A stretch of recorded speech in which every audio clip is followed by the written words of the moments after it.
Hey guys, so today we're not going to talk about hotels. I actually want to talk about airline miles. I feel like there's a lot of, talk about airline miles. You see YouTube videos of people flying business class, first class all over the world. And after looking into the matter and being active in that scene for a couple of years, I just wanted to, give it a bit of a reality check and also explain to you why people are doing it, whether it's the right thing for you, and just, to give a little bit of a context for it. Let me preface this video by saying that we're gonna mainly talk about credit cards. That's kind of the main source of airline miles. Please never get a credit card if you cannot pay back the spending you do on that. Because yes, you might get some, miles, some sign-up bonuses, but having bad credit will haunt you for the rest of your life. So please just make sure that you only order a credit card if you can also financially handle it. All right, so let me start by talking about why credit cards. Well, if you're actually flying a lot, it's not as necessary because your main source of airline miles will come from flying.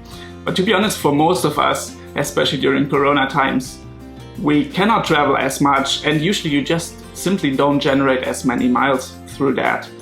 You might be traveling through work, and that's great, and then that helps tremendously. But usually, even if you fly a lot, credit cards help you multiply these miles and you get a lot more out of it. And why are miles so important?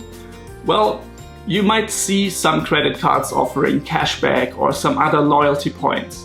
And usually those give you a little bit of a cashback of 1 or 2%. And that's fine. But if you're actually an avid traveler and maybe you're curious about flying business class or first class, but you would never actually spend the money to purchase such tickets, then miles are a great way of actually finding these flights and paying for these flights without breaking the bank. And there's generally something to be said about credit cards that earn you something. Please never just use the standard bank credit card or debit card that doesn't give you anything. Usually there's plenty of point cards, reward cards, mile cards, cashback cards that are free and that are already valuable to you. Otherwise, you're basically just losing out on an opportunity to earn something back. I think before we go deeper into the credit card mile details, I think you need to consider the credit card spending that you can actually accumulate. What does that mean? Basically, for the standard conversion rates, you usually earn one point something miles per US dollar, per euro or equivalent spent. And business class long haul flights, for example, let's say between the US and Europe, can easily cost 70, 80,000 miles one way. That would mean that you'd have to spend $50,000 to $100,000 to generate that amount of miles. And not all of us have this kind of spending on their credit cards. So realistically, if your credit card spending is fairly low, then you also might not generate a lot of miles, and it might take you years and years to collect enough miles for just one flight. So just as a reality check, it might not allow you to just fly all over the world with a low spending, and that's fine, but I just feel like it's not getting mentioned enough. There are, however, tips on how you can generally increase your credit card spending to generate more miles. One way of doing that is to replace your regular bank transactions with credit card payments wherever possible. Now this really, and I cannot stress it enough, you need to keep track of your finances to not miss out on any payments.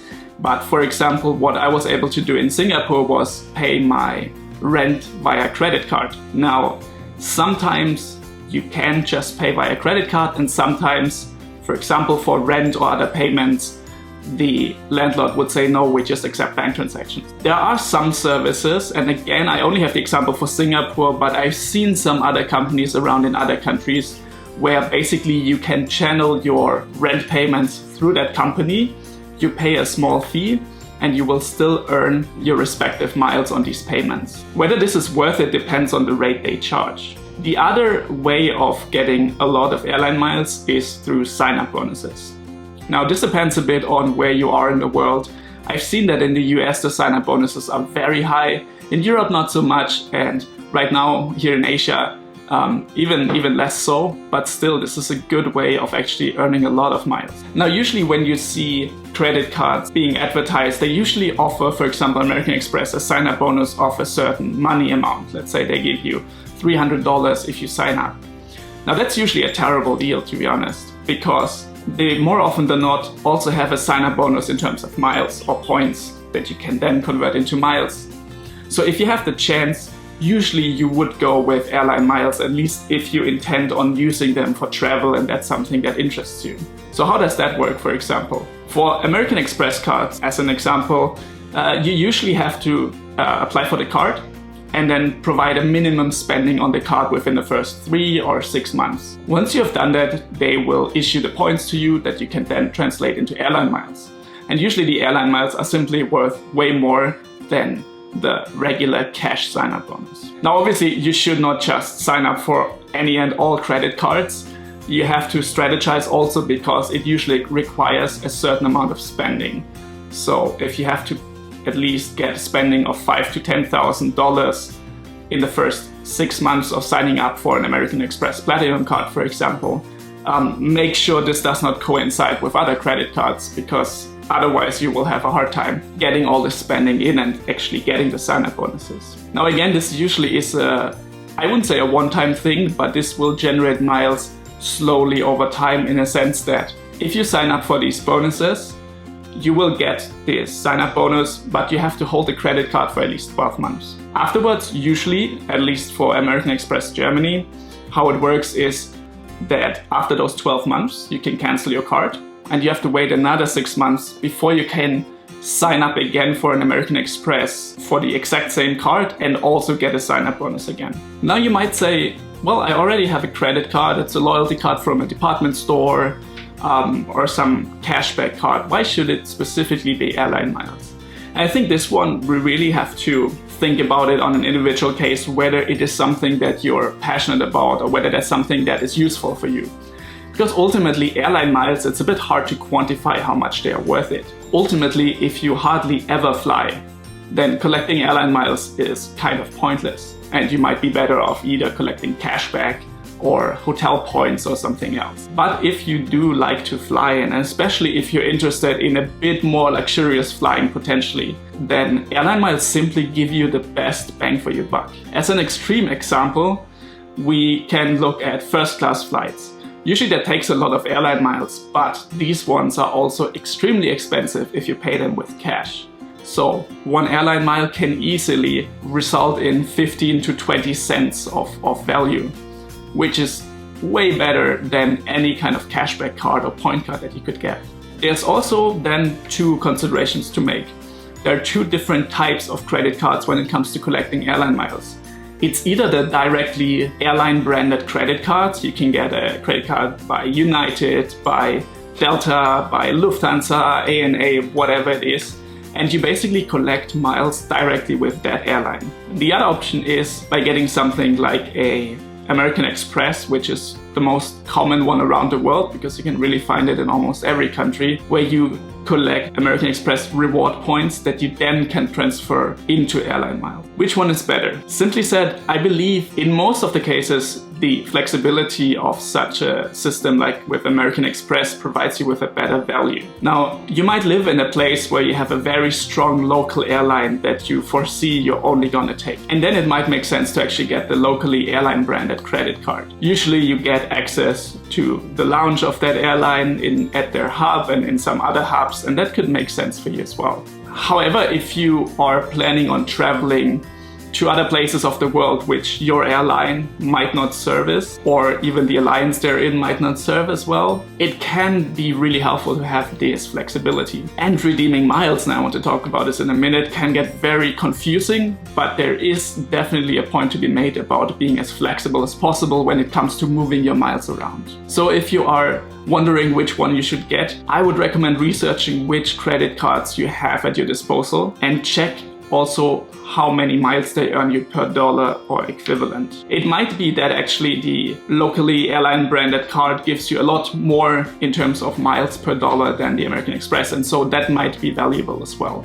So this one really depends on your location, so I cannot really give tips on that one. But Make sure to write in the commentary below whether you have any questions, and I can try to give tips on that. Alright, so you've collected a couple of miles maybe over the year or over several years, and now you're ready to spend. This is unfortunately where it gets a bit complicated. And the issue is that the entire system of booking award flights is not very well integrated, especially in between airlines. What does that mean? First of all, you need to find available award flight seats for the flights you're looking for. This is not as easy as booking a paid ticket because usually there's not that many award seats available compared to paid tickets. Obviously, airlines have an interest in rather selling you paid tickets instead of getting you to redeem airline miles. But nevertheless, so if you want to actually redeem an award flight, best way of doing that is to go with a couple of specific websites where you can more easily check these award availabilities. Reason being is that not every airline actually offers online services, so you might have to call the hotline and then check, hey, do you guys have an award flight for this and that date, and so on. It's not very convenient. There are, for at least the two big alliances, Star Alliance and Oneworld, there are websites of airlines that have a fairly good search engine, even though you might still have to kind of compare it with other airline websites just to be sure.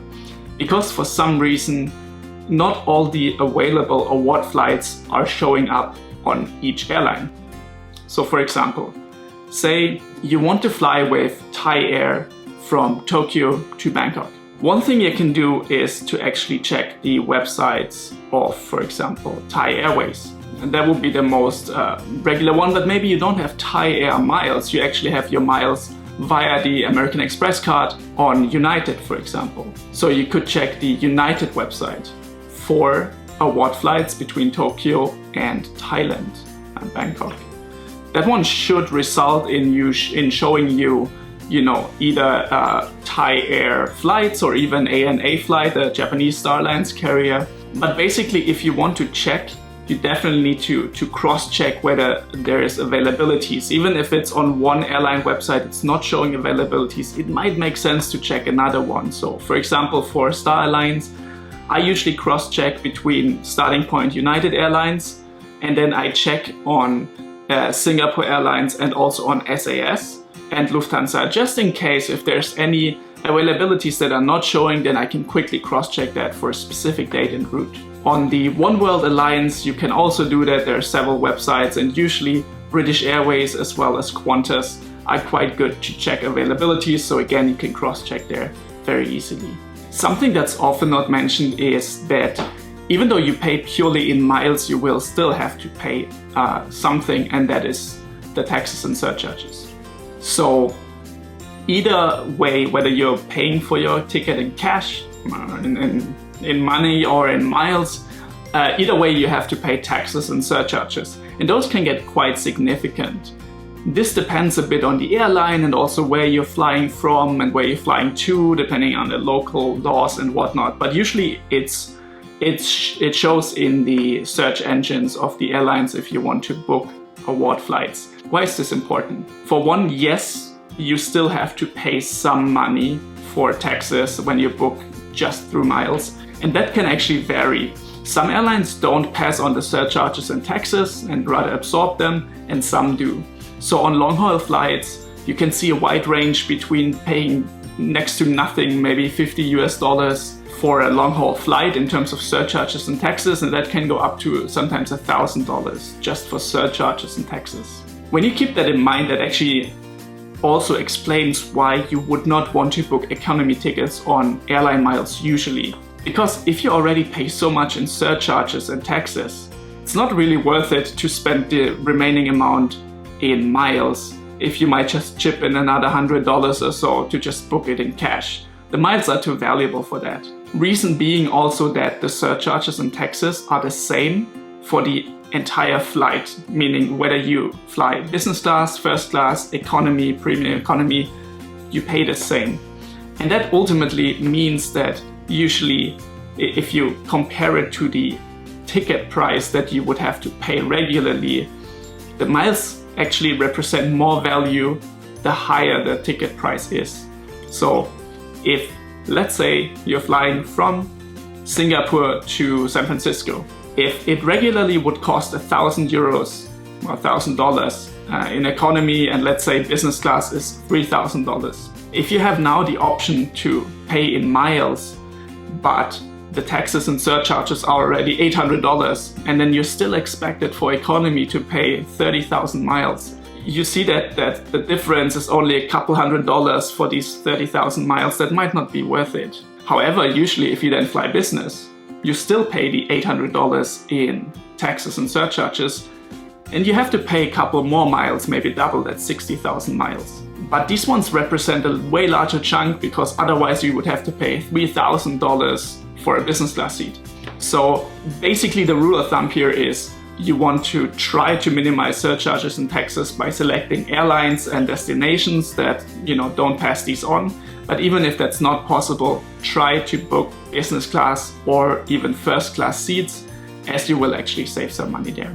One of the exceptions here is with British Airways, because their Avios program is actually really good for continental flights, meaning that within the American or South American continent, within Australia, Asia, Africa, sometimes some routes can be very expensive, especially if you specifically need to fly a route that otherwise would cost a lot in cash. It can actually make sense to use the British Airways Avios, because usually they charge you only, I believe, 5,000 distance-based miles for these like shorter haul flights, 5 to 10,000. And the taxes are fairly low in surcharges. And lastly, you should also keep your eye out on any kind of promotions. A lot of airlines have these promotions where you actually pay 30 to 50% less in miles for award flights, but usually they are structured that you have to do quite spontaneous trips. So Singapore Airlines, for example, they have what they call spontaneous escapes. And basically how it works is, if now it's August, they will publish the routes that they have on these promotional, under these promotions, and you would have to book a flight for the next month. So we're having August now, so in September you would have to fly. This one can be quite good, but it's not ideal for long-term booking, obviously, but you might save quite a lot on the miles and further basically get more value out of it. So that's it from my end. I hope I could kind of give you a bit of an introduction and a bit more context in terms of why people are collecting airline miles, what's the deal with the credit cards, how you see seemingly very young people sometimes flying business and first class easily. Again, as mentioned in the very beginning, you have to see it in your own context. Credit card spending is the most important factor to getting a lot of miles. And if you barely or not at all use a credit card, and you feel like there's really not much you can spend on, and whether it makes sense or not, it might not be for you, and that's fine. However, if you're otherwise not using any kind of point system, cashback system or whatnot, and you actually are interested in flying, it might make sense to start by switching to a credit card that earns some miles. There's some free ones, or at least very cheap ones with very low annual fee. And even if it takes you a couple of years to, amass a significant amount of miles for a flight, that's fine, no rush.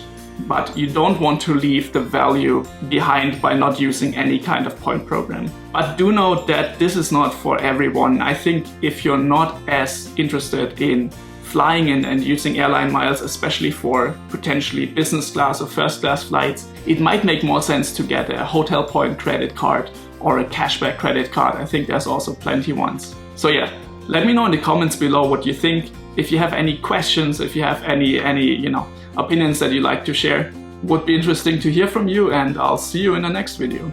So cheers.